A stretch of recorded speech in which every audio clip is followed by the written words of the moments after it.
I'm really excited, despite the technical difficulties of hybrid talks. This is our first and last in-person hybrid urban seminar. I'm really thrilled that we were able to get at least one in person this year. And really excited that it's Professor Geoff Ward. Geoff Ward is professor of AFAM and a faculty affiliate at the Department of Sociology and American Cultural Studies program at Washington University in St. Louis. He has a tremendous number of roles somehow. Director of the WashU and Slavery Project. His research examines histories, dimensions, and legacies of racialized violence and their reparative implications. He's received financial support from a number of institutions, including the National Science Foundation, the National Institute of Justice, Word Foundation, Mellon Foundation. He has received numerous awards and recognitions, including from the Western Society of Criminology, the American Association of Geographers, Law and Society Association, American Society of Criminology, the Institute of Justice, and maybe most importantly, our own NYU Law School. And he has been incredibly productive. He has written a multiple award-winning book, The Black Child Savers, Racial Democracy and Juvenile Justice. It's edited 4 edited volumes and has many journal articles. And one thing I really appreciate about your work as well is the creative aspect to it too. So I'm really excited to hear what you have to share. Thank you. Yeah. Thanks. The roar of the crowd. Can I take this off, or would you like me to keep it on? Is it okay? So hello, can people? Oh, I think I can hear it on my computer. Can people hear me? Okay. Yeah, we can hear you. Okay, great. Thank you, Jacob, for the introduction, and thanks to you and to my good friend Gianpaolo and others for inviting me to speak in your forum. It was a little depressing, your point about this being the first and last. I know there's more context to it, but it sounded like a sort of end of days. Like, this is our final speaker ever. So it's a crazy time, but I'm glad people could join virtually. And those of you who are here in person, I appreciate it. I have been interested for a long time in how histories of racist violence remain present. And that work began really at the Vera Institute. Well, not really at Vera, but with my earlier work on the racial history of juvenile justice and the rise and fall and haunting remnants of the Jim Crow juvenile justice system, which my book, The Black Child Savers, is about. And in that work, I mostly focus on these generations of Black women who mobilized to dismantle Jim Crow juvenile justice systems, which they saw as genocidal institutions, projecting into the future collective Black economic, political, and social disadvantage.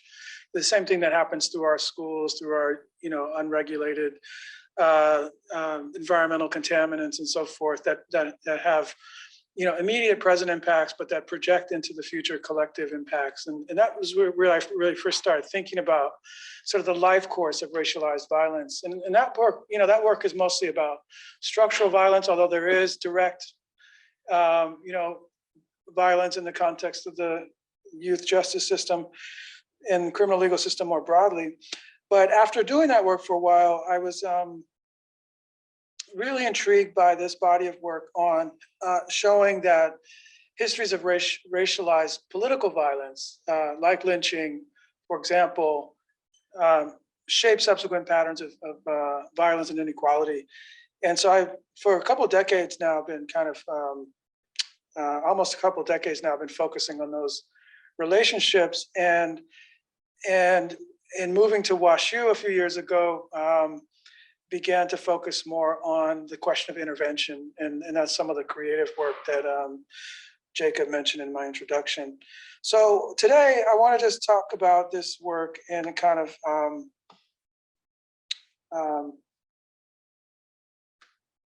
two ways. First, by saying a bit about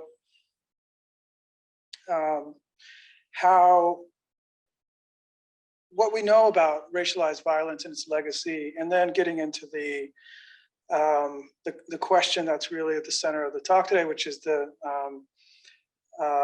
promise of reparative memory work. This is a scene from the Emmett Till Interpretive Center in Sumner, Mississippi, where the bullet-riddled sign commemorating the lynching of Emmett Till is on display as part of the Interpretive Center. They replaced it with a bulletproof historical marker because it had become a kind of rite of passage for college students, white college students apparently, and others to unload their guns on this interpretive sign.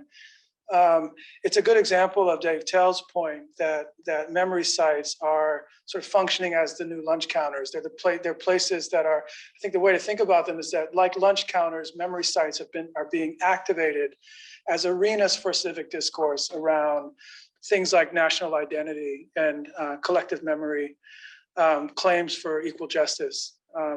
There's nothing intrinsic about lunch counters that made them such important spaces for contention, historically, and so too historical markers. But we can see in this example that they're infused with meaning, in not only in terms of what they say themselves, but the ways that people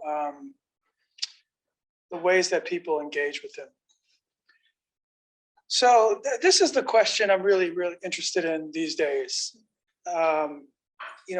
Can we disembody historical trauma?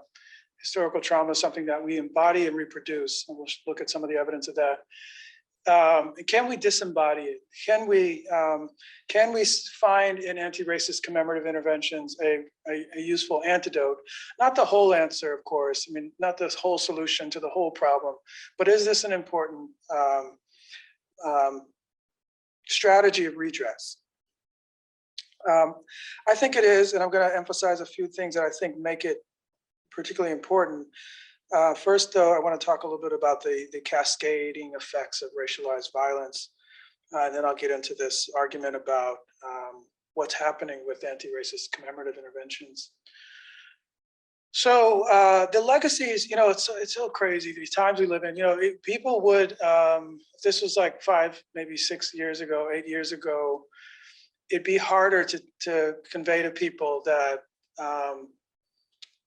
we live in a wounded place, that the legacies of slavery, of colonialism, and so forth continue to shape our political culture. It's become increasingly obvious, and over the last decade, that is the case. But it's like it wasn't long ago, and still people are still subscribed to this idea of color blindness and post-racial America, but this was a pretty widespread sentiment about kind of where this nation was.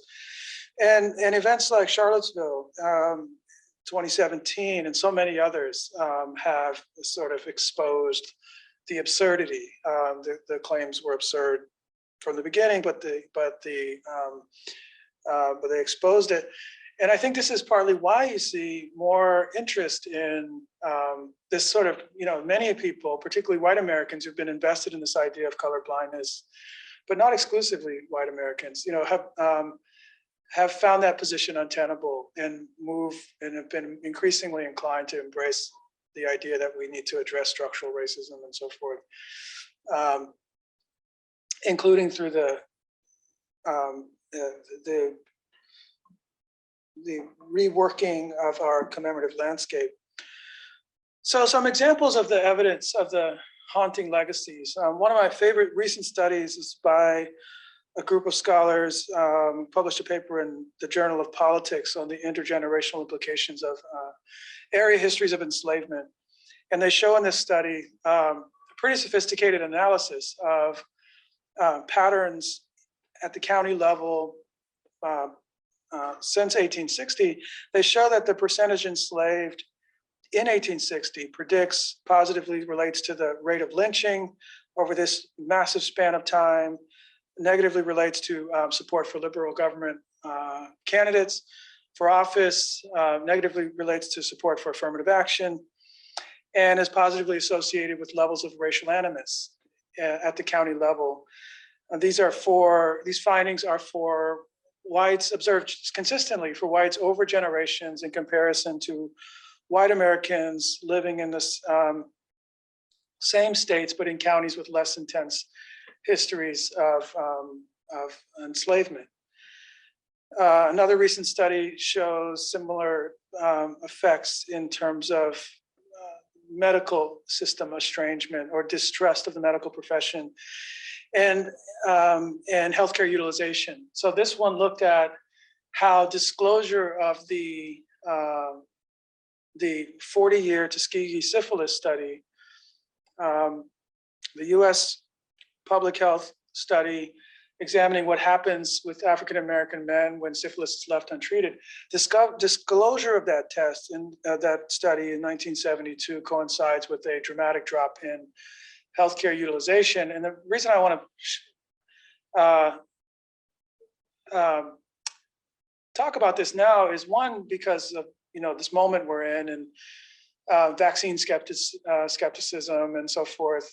And which, my mother, for example, is from Chicago, African-American woman from Chicago, and she's been vaccinated, but it took her a long time. And she talked about COVID. I mean, she talked about Tuskegee. Why should we trust whatever they're going to put in our arms? And so I'm sure people know that story personally and otherwise. But the other reason I want to show this study is because of the spatial effect that they're illustrating with this graph. This light blue shading is the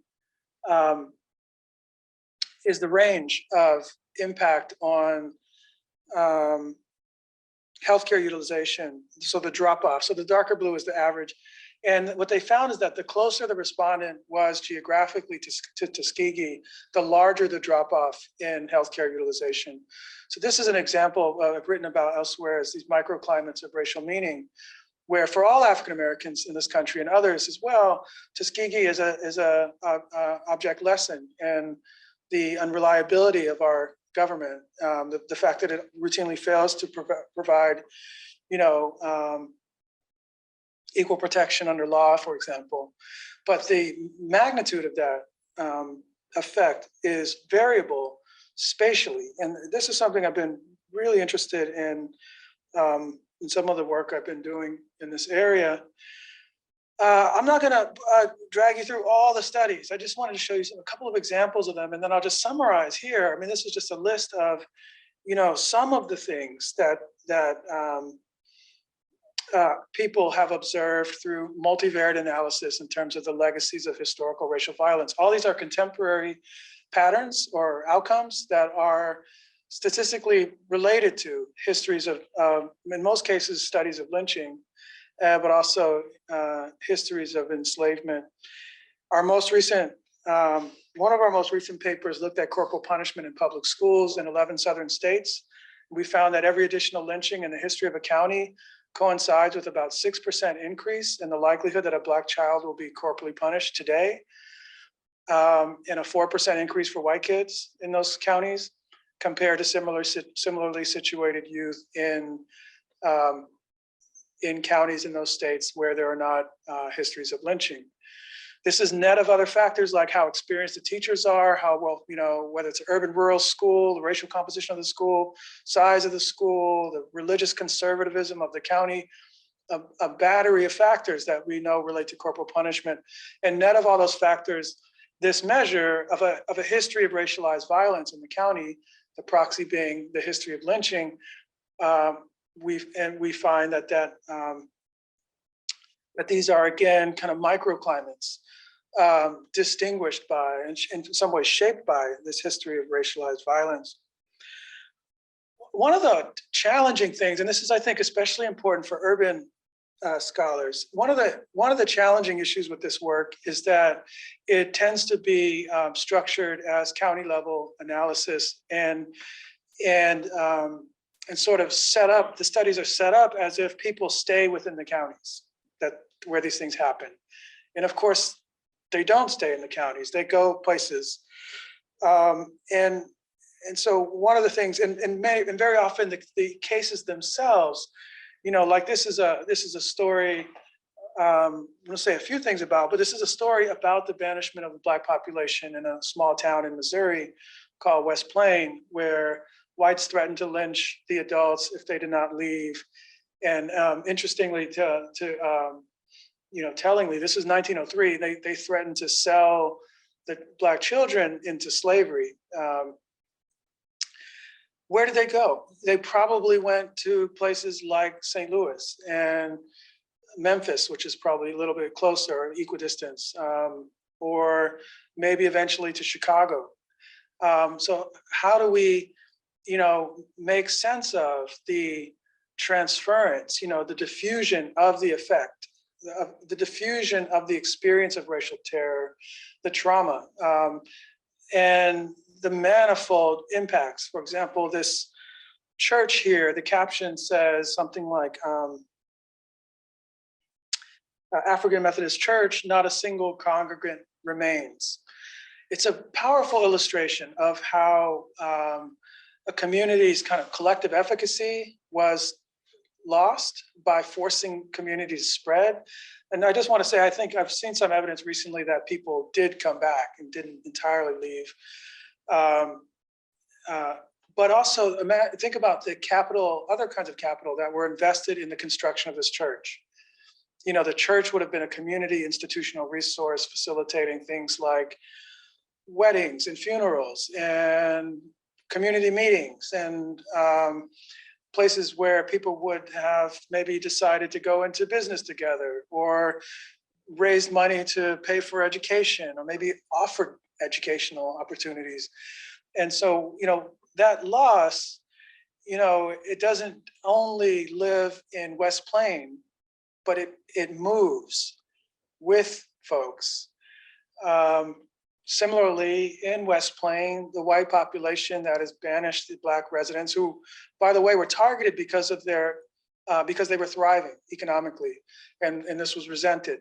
So whites there gain wealth, property through this displacement. That also has a life course that's important to track, and that shows up in other places like cities where differential patterns of home ownership, for example, might have something to do with that huge farm that someone's grandparents had in some rural area of the country.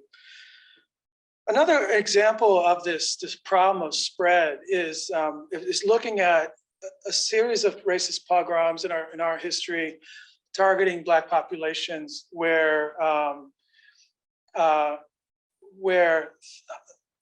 hundreds, sometimes thousands of people were displaced. And so I'm going to just go through these, not talk about them all, but go through them and highlight the estimated numbers of refugees who were displaced by these. These are internally displaced people, African Americans who fled and went elsewhere. So where did they go, and how do we make sense of how these patterns,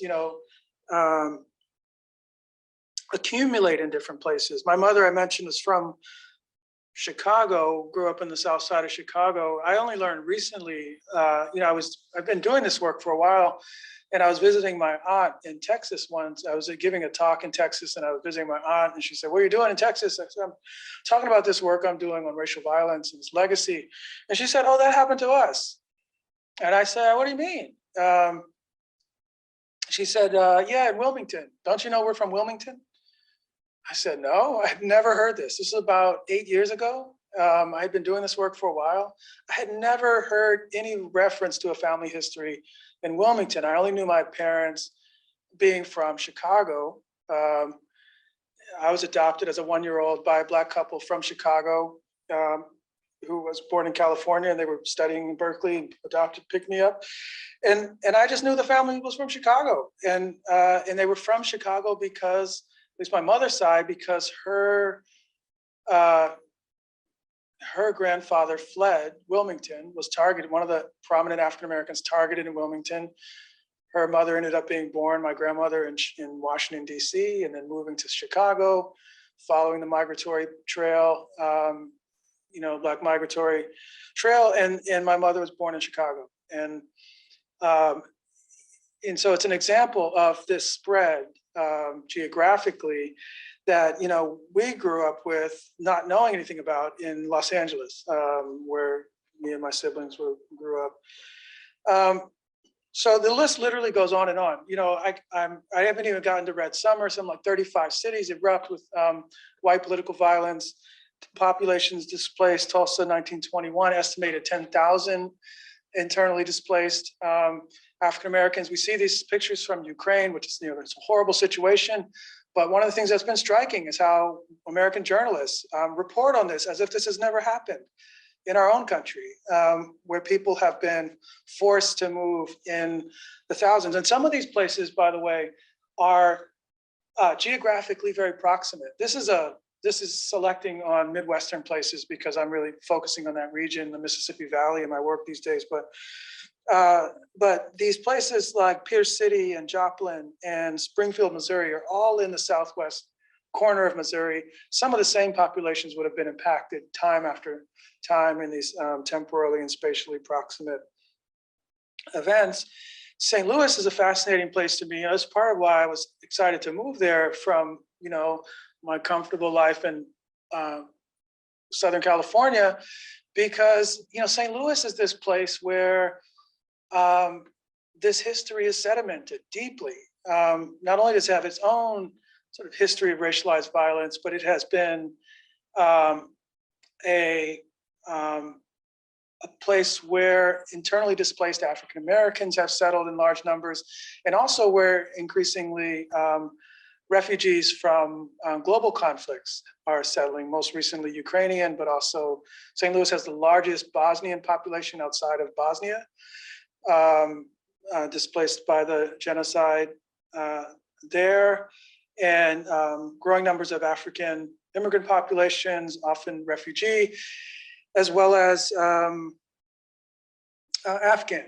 So what does it mean to be a wounded place that is receiving so many populations displaced? And how does the city, what are the I think, potential advantages to a city that relate to that in terms of the kinds of political consciousness that can be, or the kind of multi-directional memory, the kind of working together across difference that might be possible vis-a-vis a shared experience, and what are some of the challenges,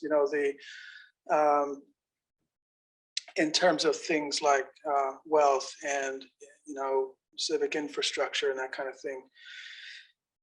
St. Louis, African Americans who fled East St. Louis in 1917 arrived, many of them came right across the bridge to St. Louis, which had just the year before passed legislation prohibiting African Americans from residing in all but a handful of places. The infrastructure was already set up to contain this growing Black population and isolate it. So this is an example of these kind of waves of cascades of racialized violence. You've been displaced, you flee for your life across the bridge, leaving your home and other possessions, and you settle in a place tenuously where the society is organized in a way that is not receptive to your presence and your rebuilding your life. And this is kind of generation after generation. I'll show you another St. Louis map. This one's from recently, the 2018, and this one shows brownfield sites. And so we'll go back to this one quickly. If you'd imagine it being turned counterclockwise, you'll see for some reason, St. Louis maps used to be oriented this way, and then they just sort of stopped. And I'm curious, like, what's that story? But anyway, if you imagine this turned to the right, this is St. Louis today, and these orange dots or yellow, whatever color that is, are brownfield sites. And when my wife and I moved there, in 2018, we were presented by a realtor with this flyer that showed us school ratings, 0 to 10.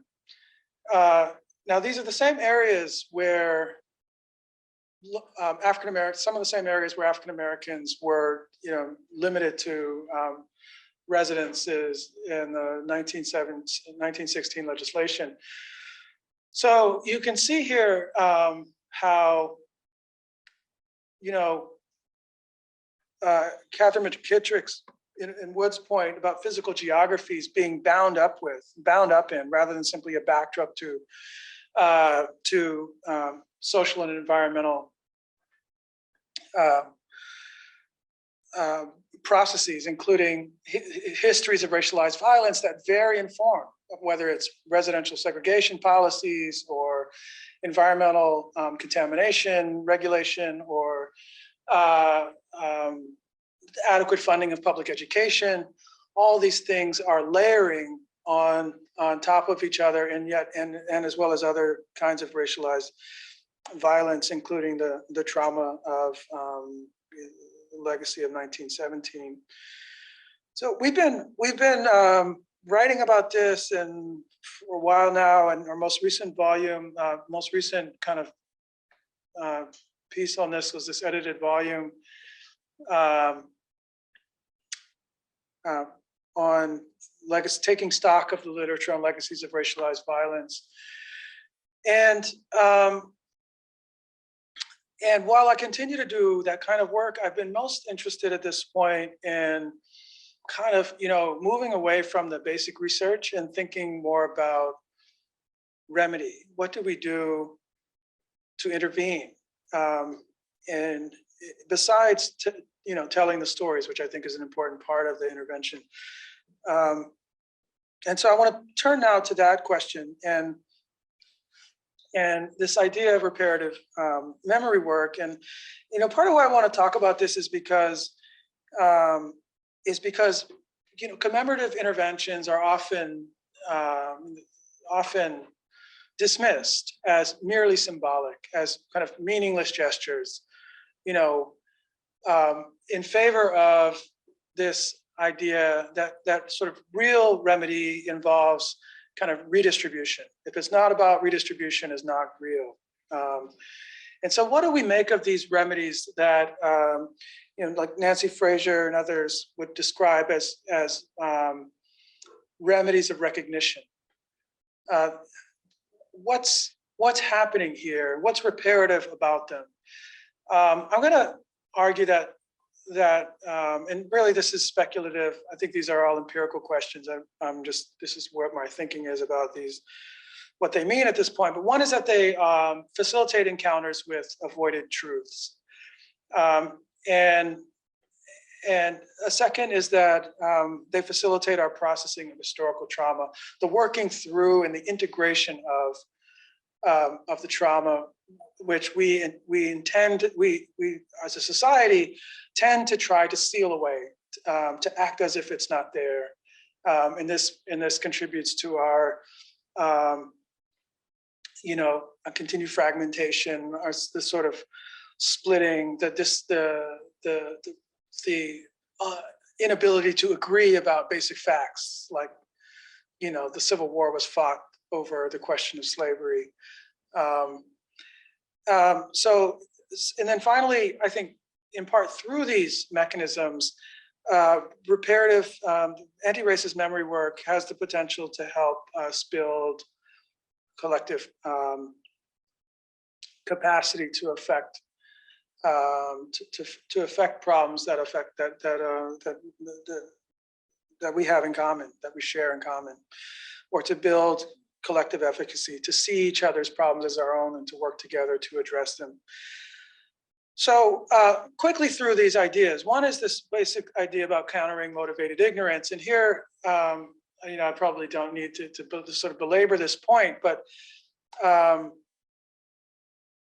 I'm interested in this, what Charles Mills in his great book, The Racial Contract, describes as the epistemological pillar of the racial contract, which is, he calls, the racial contract is a modifier the social contract. And he says the epistemological pillar is this agreement among whites to routinely misinterpret the world.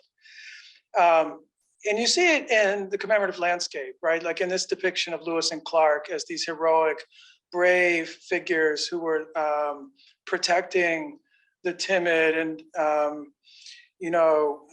vulnerable, dependent, Sacagawea, when in fact the opposite was true, right? In terms of the roles that these people were playing in the context of their, these Lewis and Clark's imperial adventures. But this is the story that the landscape tells, and this is the story that whites have been invested in as a sort of national story. And not all whites, people who've been empowered to sort of install this narrative have been invested in the idea, white patriarchal brilliance and so forth. This recently came down and is up for sale. And I just learned recently that St. Charles is this like white suburb of St. Louis, has put in a bid to buy this from folks in Charlottesville and bring it to St. Charles. And the question is like, what are they going to do with it? Is it going to be recontextualized? Is it, or is it? Are they just going to bring the arena for contention to St. Charles, and we can go and activate it? Essentially attempt to counter the motivated ignorance that is depicted, that is captured in the representation. This is, an example of a reconstituted monument, a recontextualized monument, creating this encounter with difficult truth. I think these young folks would not be stopping and looking at this monument, or slowing down even, were it not for this refacing. And so this is part of what I think is powerful about commemorative interventions. One is that they directly take on what Mills called the epistemological dimension. He says, quote, white misunderstanding, misrepresentation, evasion, and self-deception on matters related to race are among the most pervasive mental phenomena of the past few hundred years. And they're required, that this deception is required morally, cognitively, psychically, to rationalize the contradictions. It's the way the kind of world, the order of the world is made to make sense. It depends upon this manipulation of reality, deception, sort of, And so these are interesting to me as the moments that kind of break through. And we can tell that they're threatening to those invested in the epistemological dimension, because they're scrambling to make it harder to advance the counter narrative, which is actually the truth.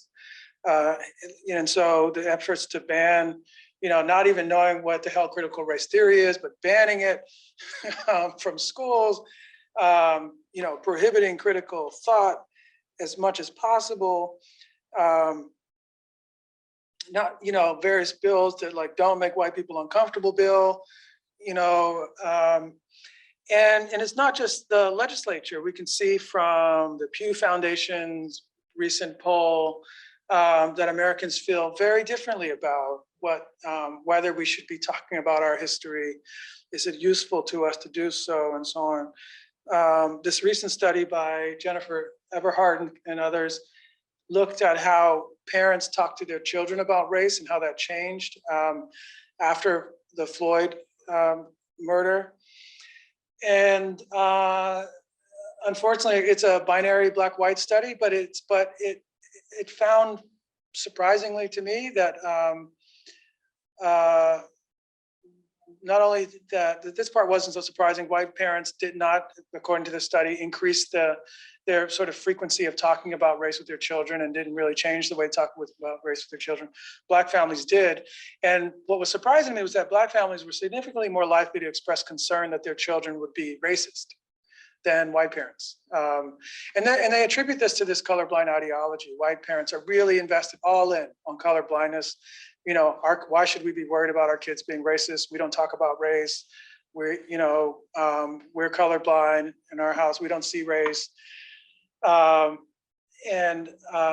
so, this is, I think, an example at the household level of this sort of issue of deception, self-deception and evasion and so forth that Mills is interested in. So, there's a lot of focus on monuments and memorials and place names, and for good reason, but I think it's important to recognize the myriad ways that kind of, anti-racist memory work can manifest. And I had the opportunity to experiment with this as a guest curator of a museum exhibition at my university's museum a couple of years ago, where I staged a pop-up memorial museum on legacies of racial violence and brought together, historical newspapers like the Weekly Caucasian, which people were like, what? There's a paper, and other articles that just demonstrated the pervasiveness of white supremacist ideology and violence in U.S. history.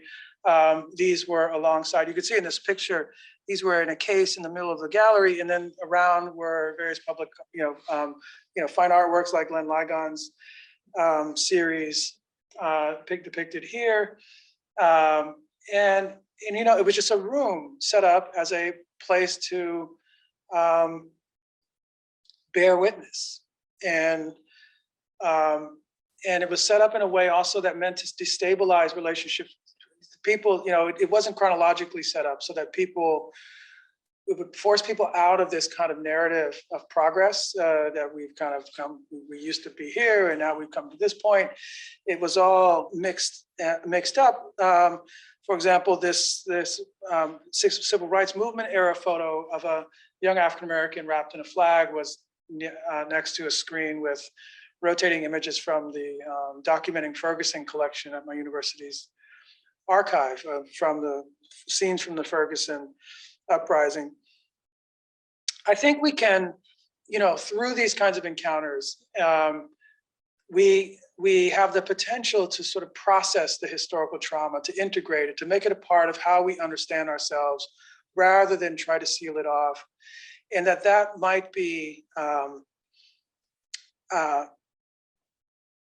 a kind of healthy way to metabolize the past as a social body. So the idea is here is that we, one way or another, we gain some kind of energy from our understanding of the past. Often it is a divisive, kind of corrupting kind of energy, like, the way people mobilize the Confederate battle flag today, for example. So in this counter memory work that Sonia Clark is engaged in with this exhibition, Unraveling and Unraveled, it's meaningful to take the flag apart and ask people to do it together. This was like pre-COVID, it'd be hard to do this right now in a gallery space, but asking people to work together to take it apart, partly to demonstrate how hard it is to take apart a textile, like a flag, that we can't just declare it over. If we have to work on dismantling it, and I think this processing, which so often gets kind of flattened into something we should, Black people need or something, it's something that has, is a collectively meaningful and potentially transformative process. And I'm here in particular interested in how white Americans process the past, process the history of racist violence that was done in their name, so that they would inherit the advantages that were the unearned advantages rooted in the unearned disadvantages that were set up generations ago. The idea was that those would exist perpetually. How do you disassociate? How do you both acknowledge and disavow that inheritance? We need mechanisms for that, processes for that. This is one of the, I think, things that the South African Truth and Reconciliation Commission has been criticized for, is it was not set up in a way that invited everyday people to come in and kind of, process their trauma, the everydayness of apartheid, And so museum spaces, and I know they're also particular kinds of spaces that not everyone kind of spends time in, but they are different than, say, state-run, elite-led, legalistic campaigns. So I've been interested in this kind of work for those reasons, and including the tactile nature. This is another Sonia Clark exhibit called Monumental Cloth, A Flag We Should Know, The Flag We Should Know, which is about the attempting to displace the battle flag, which is so seared in our conscience, with the Confederate flag of surrender, which none of us have ever seen before. Like, why don't we know this flag? This is her question to us. This is the flag we should know. This is the flag that's most important to our nation. And so her art, this exhibit has been pulling the flag out of the Smithsonian, mass producing it. I mean, she just makes them on, huge scales, like the size of this setup of desks. She's got one in one of the gallery spaces I went to in Kansas City. And she has looms in the gallery where I was there in Kansas City, and I was able to make more of these flags. I mean, really, I made like an inch maybe of a flag, but it's like, but the tactile part of it, like doing the work, being part of the work of building this object into our political culture, into our collective memory, I think is an important part of the intervention. There is some evidence, I'm going to wrap up, but there is some evidence that in places where, I talked about the research on legacies of racial violence. One of the most important studies recently, I think, showed that that in counties where white populations disavowed white supremacism in a kind of public way, and I can say more about what they measured, but in those places, the relationship between lynching and contemporary homicide was weakened. And to be clear, what they measured was whether white voters supported candidates for office who ran on racist platforms, Strom Thurmond and George Wallace specifically. So in counties where whites did not support those white supremacist candidates, counties with significant histories of lynching, but where white voters essentially turned away. They say, we're not going to go for the usual. I mean, we still have it in every election cycle. The Make America White Again candidate. This has been with us for a long time. Where they moved away from those candidates, the legacy of lynching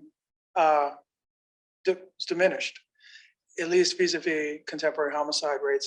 I think this is reason for optimism that there are potentially other ways of disavowing white supremacy in publicly sort of visible and impactful ways, like renaming dormitory or removing Confederate markers and so forth, that signal to the populace as sort of, that acknowledgement and disavowal that I was talking about being necessary to sort of transform the political culture. My last example, one of the most important, I think, examples of anti-racist memory work underway now is the Community Remembrance Project model that Equal Justice Initiative advanced as to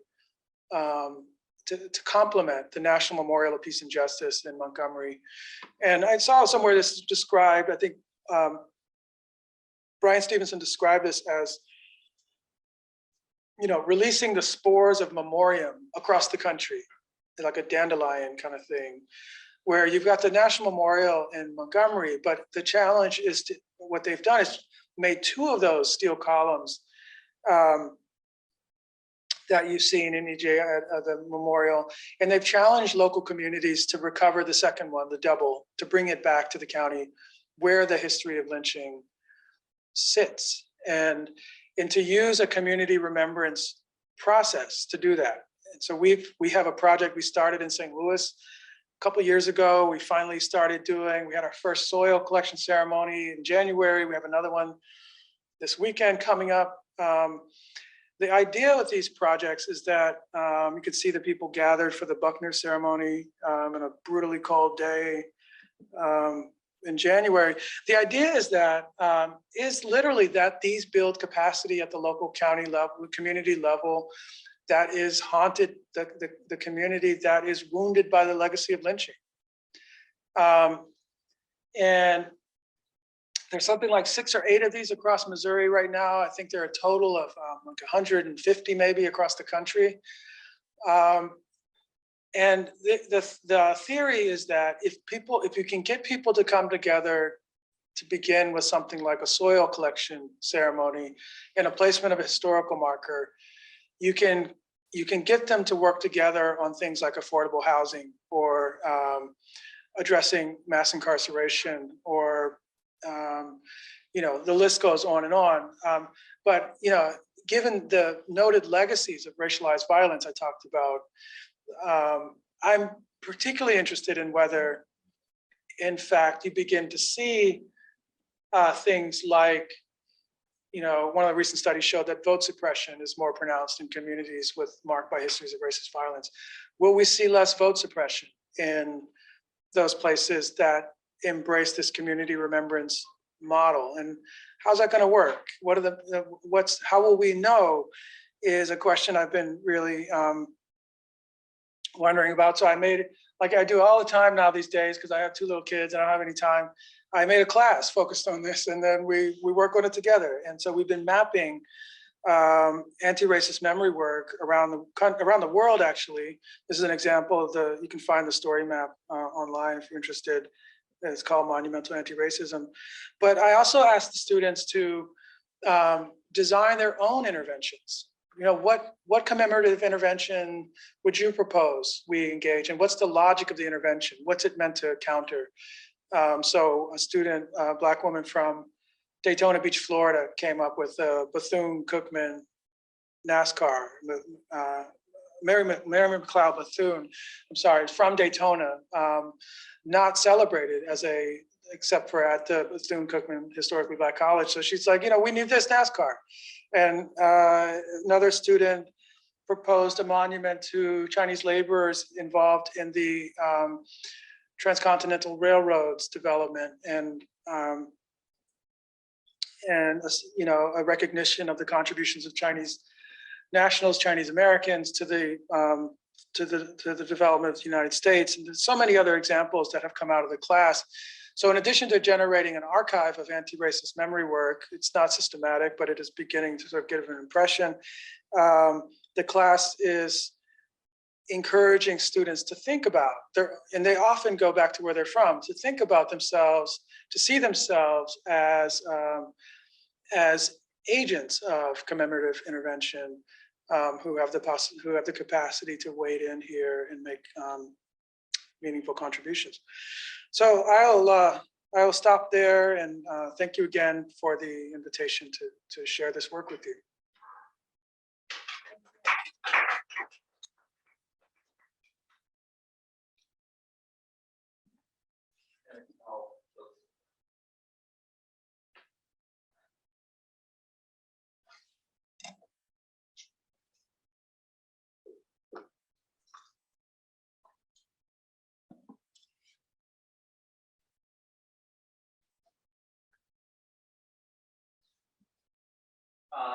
So I really love this, and I have many questions, but to start off, I'm wondering if we can talk about how we should be thinking about the word and the practice of violence, and how, what role it serves in a kind of broader, more diffuse form of social control. I'm asking this partly selfishly, because this is something that I try to complicate the idea of violence and criminality when in my class, and part of that is by discussing the argument that Martin Luther King made about how he thinks that white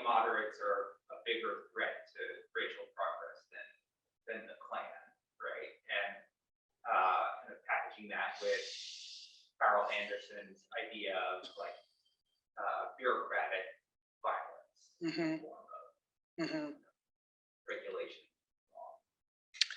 Yeah, so I mean, I begin with this, and I usually include some disclaimers on the use of the term violence to be clear that while I'm mostly looking at direct violence,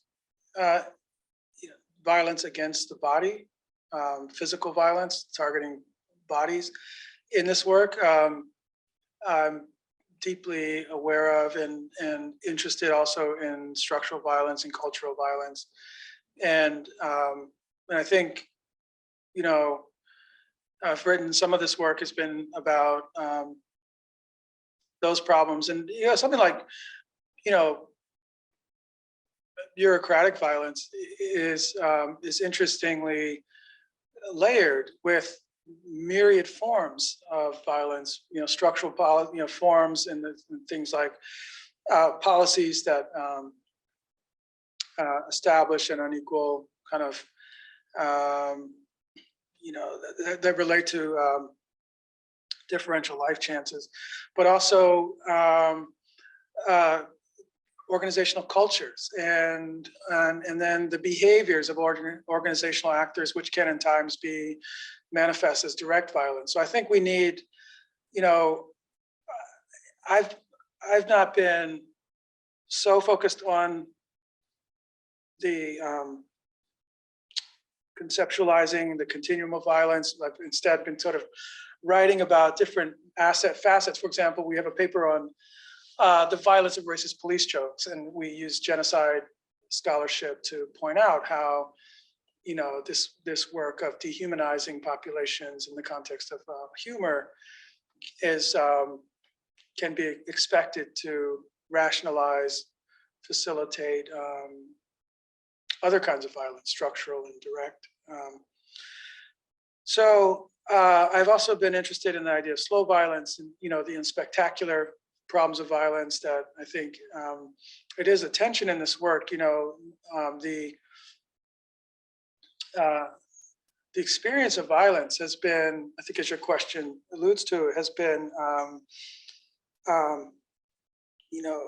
think in some ways lynchings are these kind of spectacular moments that are not, don't capture, it may distract us from the sort of more or less continuous problems of violence that exist. This similar, this is the same point can be made of policing. I imagine you get at this when you talk about crime. We're constantly policing each other and policed, and and so I realize those issues. The one reason, the defense though for a focus on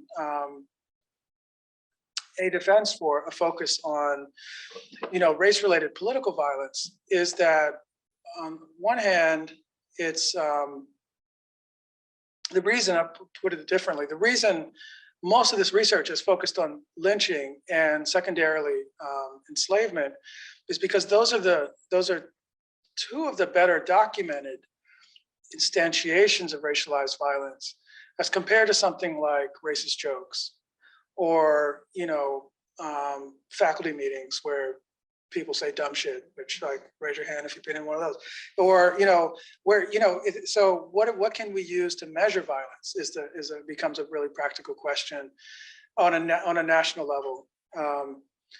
And increasingly there wasn't until like 5, 6, 7 years ago even, I'm not sure there is even still now, but reliable national data on lynching, because there had been so little attention to lynching in the North and in the West, and to lynchings targeting,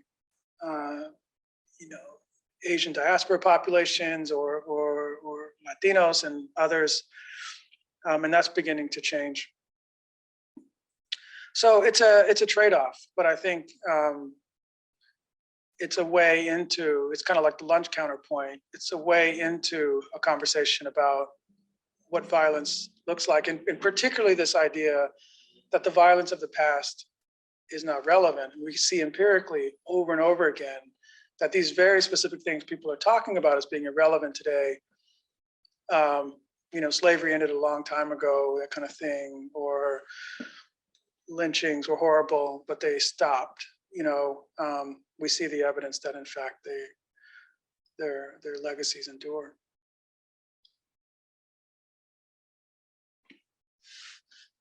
I have a question. Yeah. Yeah, I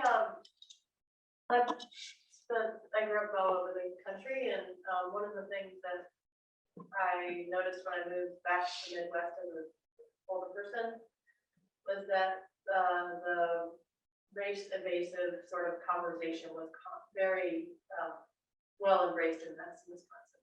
Mm-hmm. And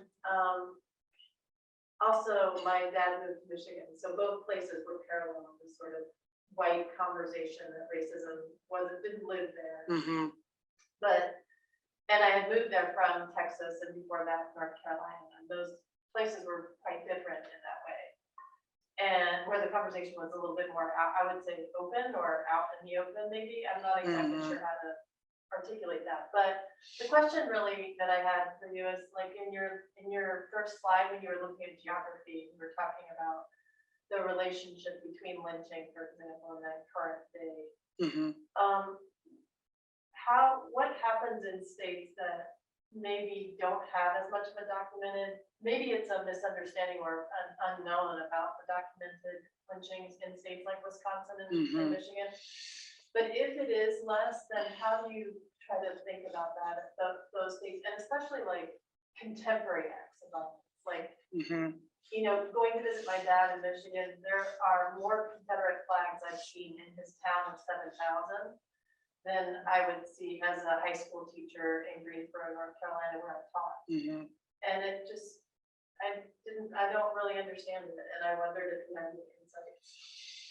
Yeah, it's a great question. I think the archive, one of the problems with the data we have is that it is not taken seriously the ways that racialized violence has manifested in places like Wisconsin and Minnesota and Iowa. And there's a good book on Missouri recently. It was about Missouri and Illinois and Kansas, maybe one other state, called Hostile Heartland, which I recommend you check out. But one of the points he makes there, the scholar named Brent Campney, is an historian in Texas, at a university in Texas.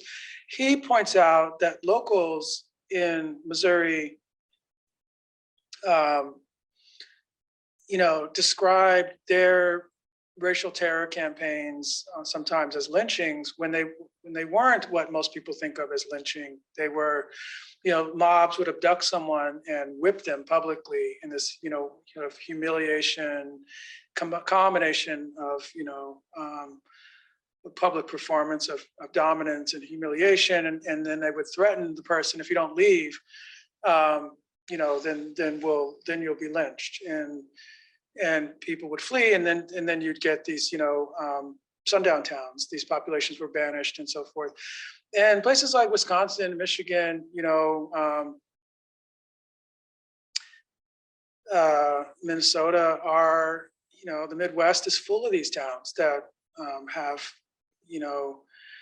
used the threat of violence or non-lethal violence to displace populations or to convey that they're not welcome. And then, I went to University of Michigan for graduate school. I know people from Michigan, and they like to say, well, I have students who like to say, well, I'm just from an all-white place. We don't, it's just a boring place, and nothing ever happened there. And I'm like, well, how do you know? How do you know nothing happened there? This rental car guy, Enterprise picked me up one day. He was like, my family has 100 acres in Georgia. I was like, wow, how'd your family come to own 100 acres in Georgia? Where, was that like Native American land before, maybe African American? Was it sort of, he just kind of looked at me like, because it violated the terms of the racial contract, right? You're not supposed to ask those questions. It's indecent to ask a question about the potential for white impropriety.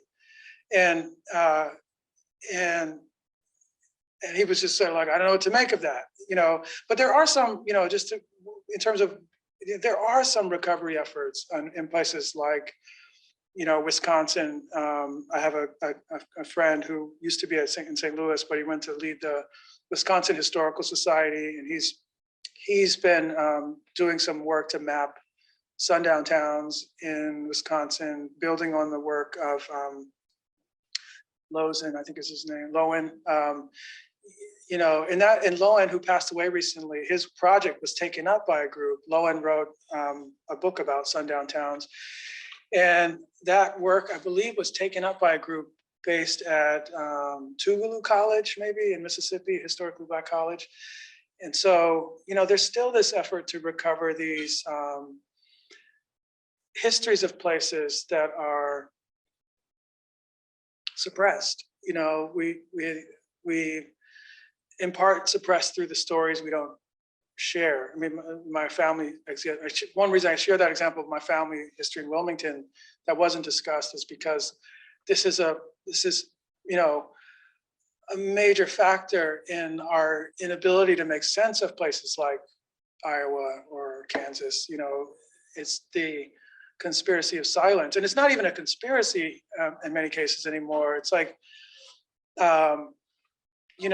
population churning and people moving. I mean, no one has to intentionally keep the secret anymore. It's just not known how the family came to own 100 acres in Georgia.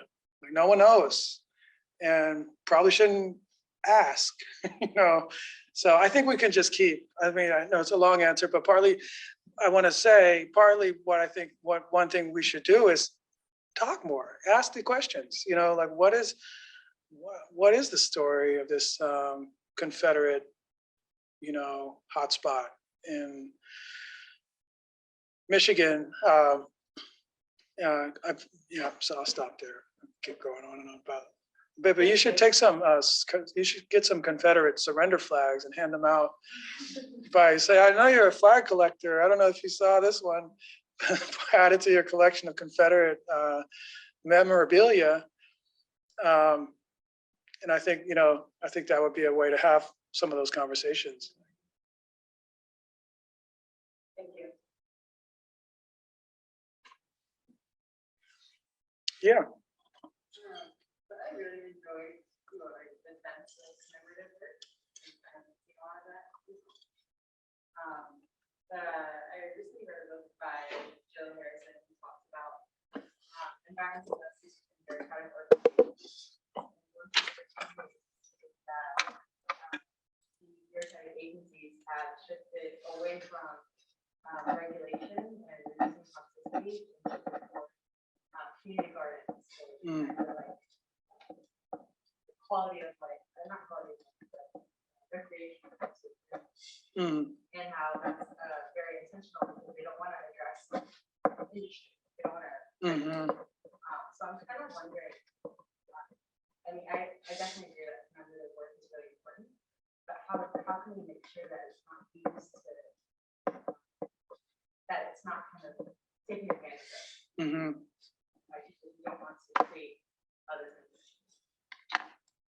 Yeah, I think the third part there in that series, I was saying, confronting the difficult truths and processing. The third piece, organizing, I think is really the glue, is what is going to determine whether these interventions go further or stop at, we can feel better about ourselves now because we changed the name of this street and we've dealt with that and so on. And we see this in our coalition in St. Louis where some of the people I would say St. Louis is a city, it's a divided city with, predominantly African-American, more impoverished city population with some pockets of wealth and some, other race ethnic populations, but predominantly African-American. And then the county skews more white and affluent and they have historically this antagonistic relationship. In fact, there was like officially a divorce between the city and the county, like bureaucratically. So, you know, and just, you know, it's like a divorced couple that don't have a good relationship still. So we got some county folks in the coalition, like, you know, older, white, almost all women, who are like, I'm here for the marker, you know. We want to, it'd be so cool if we could get one of those markers here. And it's important. And I don't mean to diminish, you know, I think they're there in part because, you know, Black Lives Matter and so forth got them off the fence, and they're like, we need to do stuff, and this is something concrete I can do. Which is another reason I think commemorative interventions are popular and are charged, because municipalities and private entities and, you know, universities and others look around and they say, this is something actually we can do in the short term. So they're there for that. But then you got other folks like from the city, African-American, younger, who are like not really interested in the marker. I mean, the marker's cool, sure, but that's not why we're here. And it's going to be interesting to see what happens as we continue to progress with that coalition, and whether the organization, I'm not confident that the coalition will stay together in the way that EJI imagines. I think it's going to instead generate some energy and momentum in the city that will either be taken up by other existing organizations like Organization for Black Struggle and others that are already doing this work, or it's going to kind of, people are going to fall off. You know, some of the folks who are just in it for the remembrance stuff are going to drift away. But it's a good, you know, part of why I'm belaboring this is because I think it's a good case to study across locales, like, because, you know, each of these remembrance projects is situated in a different microclimate of, you know, racialized, a different microclimate of racial meaning. They're movements unto themselves. They're part of this national movement, but they're movements, local movements, sort of unto themselves to some extent, you know, with variable degrees of involvement of young people and, you know, and other kinds of diversity, and varying levels of state support or opposition. In St. Louis, we have, you know, the mayor is going to speak at our event on Saturday, and we had other government figures who kind of, you know, publicly pledging their commitment to some of the principles. But just a couple counties away, there's another community remembrance project that experiences outright hostility from the state, the local government administration. And so that's going to make a big difference, I think, in terms of whether these coalitions in one place to another can, you know, get more juice out of this work in terms of some of the more substantive things like remediation of pollution. Unfortunately, you know, I don't think anyone's keeping a record of what's happening in different places, and this is why I was, you know, I got this class going and try to, like, and I asked EJI, like, can we just, you know, me and David Cunningham, I do a lot of work with on these issues together. We said, could we just, you know, shadow this a little bit and build a data set that would help us as a country, will help you as EJI, would help us as a country, you know, take stock in, say, a decade of what happens and what are the intervening factors in terms of whether something more transformative grows out of these efforts or not. And they declined. They said, no, you know, we don't need that. And in fact, someone, I think a doctoral student somewhere started a study, maybe an assistant professor somewhere in North Carolina started a study, and they, I think, threatened to sue her for infringement or something. Their EJI threatened, you know, I mean, it's all, you know, I mean, even with EJI, this, you know, doing great work, but has some, I think,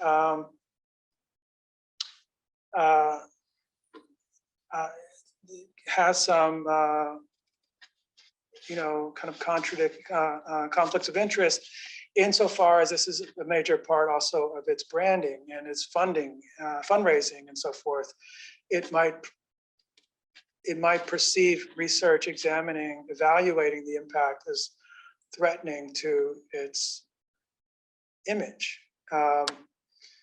So it's really a really complicated problem. And I think, I don't mean to suggest at all that any of this is like, it's just like inertia. Once you do it, it's gonna like translate into meaningful change. I think what it does is create a capacity to build a larger and more sustainable movement in a place, including, just from a social movement and a scholarship perspective. It builds oppositional consciousness that people can share, a shared understanding of what the problems are. And it builds resources, just like networks and relationships of trust and cooperation that can be leveraged to other ends in theory, but we wait to see.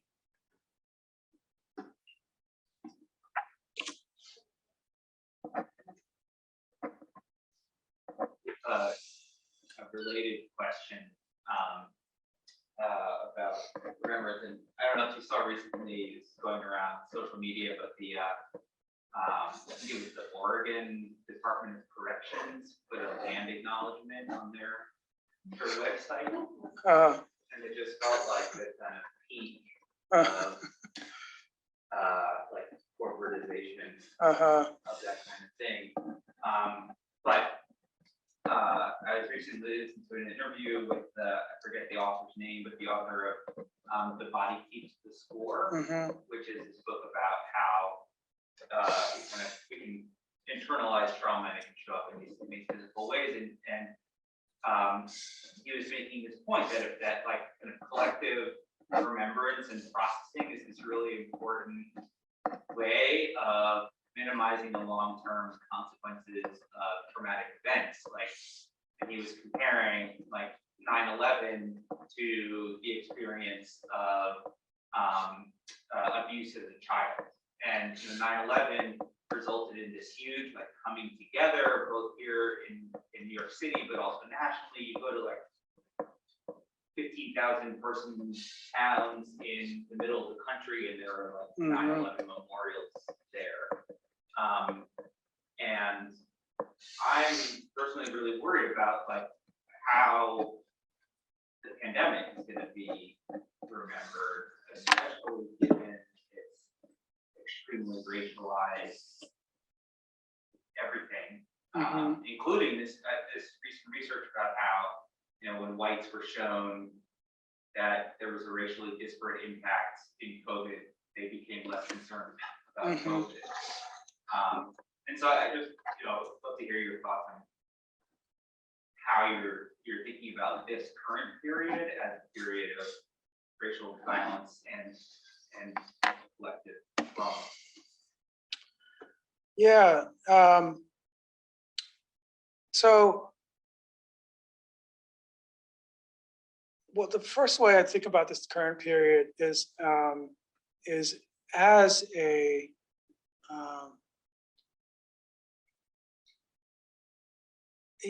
as an outgrowth of this history. So it's, I literally mean like the past is present, and so that's one way. Is the and I'll give you a good example.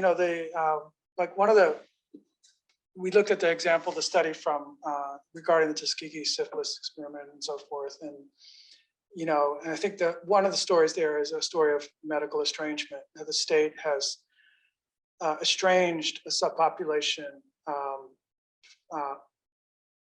in the context of medicine, healthcare, conveying that it cannot be trusted to provide, care. One of the reasons lynching is believed to relate to interpersonal violence, particularly homicide, is the theory is that it's a story of legal estrangement in part, where communities have learned over generations that the state cannot be trusted to adjudicate its claims. And this goes for perpetrators as well. Lynch mobs took justice into their own hands, often aided and abetted by law enforcement at the time and in the aftermath and so forth. And we've done some work on this recently on coroners, inquests, and other kinds of things. But also among those targeted. And so in a nation with, if you don't see the state as a legitimate arbiter of your grievances, the argument goes, you're more likely to engage in a kind of self-help approach, resolving disputes yourself in a country with easy access to lethal weapons that can translate easily to lethal violence. So this is a contemporary problem of racialized violence that is really complicated. Some whites love to talk about the so-called black on black crime problem as, if you really want to do something about blah, blah, blah, stop killing each other. And, this work demonstrates how that idea, well, first of all, that it's reducible to black on black, and also that it's separate from a history of racialized violence. I think those ideas are challenged by this empirical work. So that's one way. It's just sort of really thinking seriously about what is this presence of the past, and what are some of the ways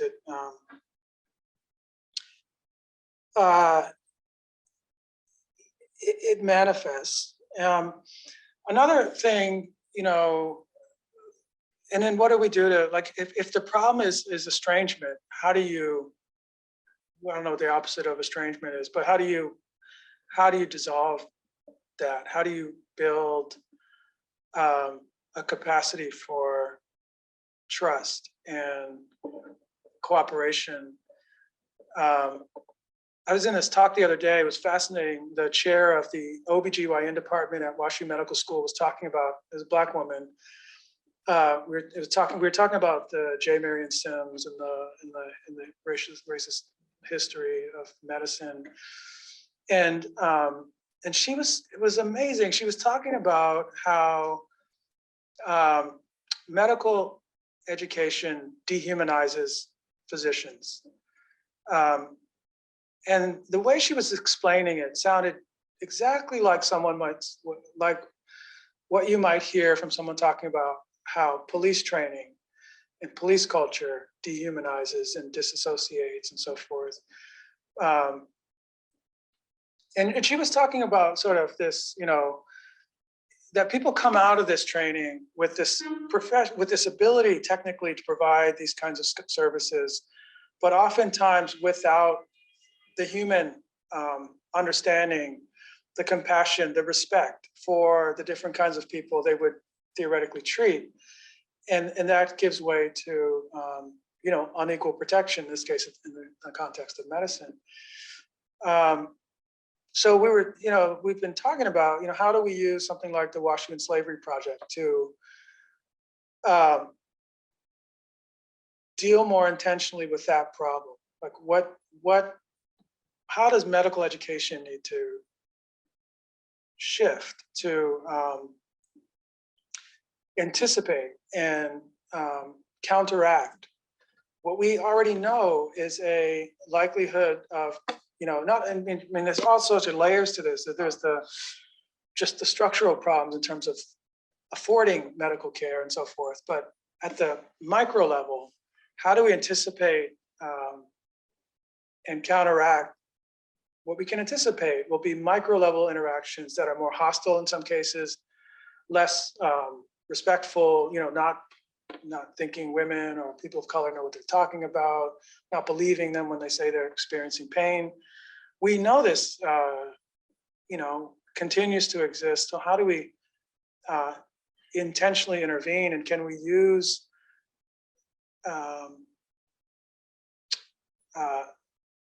what kinds of information or experiences can we use to make that visible and weaken the likelihood that those patterns continue.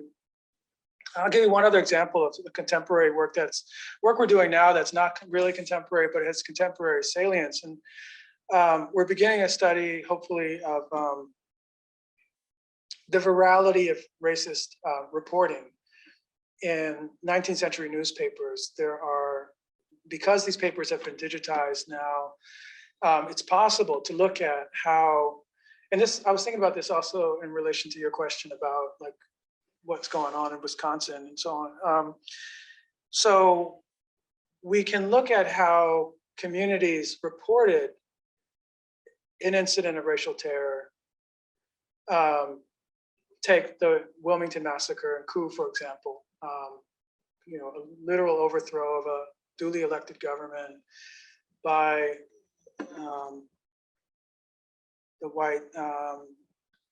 White League, it called itself. So how did that get reported? Where did places, there's some accounts say that other communities saw this as a model and wrote to people and said, can you tell us what you did so we can do it here? But where were there, were there communities where this was, where there was an expression of disdain? I mean, how did the reporting on those incidents, contribute to racial socialization in places elsewhere is the question we're interested in. And does that have any relationship to patterns of racialized violence we can observe in places elsewhere, but also the opposite? Are there places where, I don't know, I'm doubtful that this is the case, but maybe there are places where communities said, this is an outrage. This is a profound violation of our foundational principles as a republic. And are those places where you see then less race ethnic segregation or socioeconomic inequality over time? So I'm excited about this. This is, I think, the first time we're going to be able to look at these diffusion questions in a kind of systematic way I talked about before, because we don't really know. We know at the family level, like, where did you go? People don't talk about it even at their own families, but we can look at where the stories went, and that, of course, the reason partly why I'm bringing it up in response to your question is because, and this is Wisconsin, and we saw in St. Louis, people reported incidents elsewhere, and they're like, so let this be a warning to you here too. They sort of skim from it a racial terror element for the local population. So what did that look like in places like Wisconsin and Michigan is an interesting question to us. But also this is where, maybe it's going to help us make sense of the virality of racist discourse and, various kinds of reporting today, which is, now increasingly digital and so on. I was going to say something else, but I totally forgot what it was. All right, I think we're out of time. Well, thank you. Thanks to everyone online. This is really kind of weird, but Yeah. I see you, sort of. I don't see you. I see you on the screen.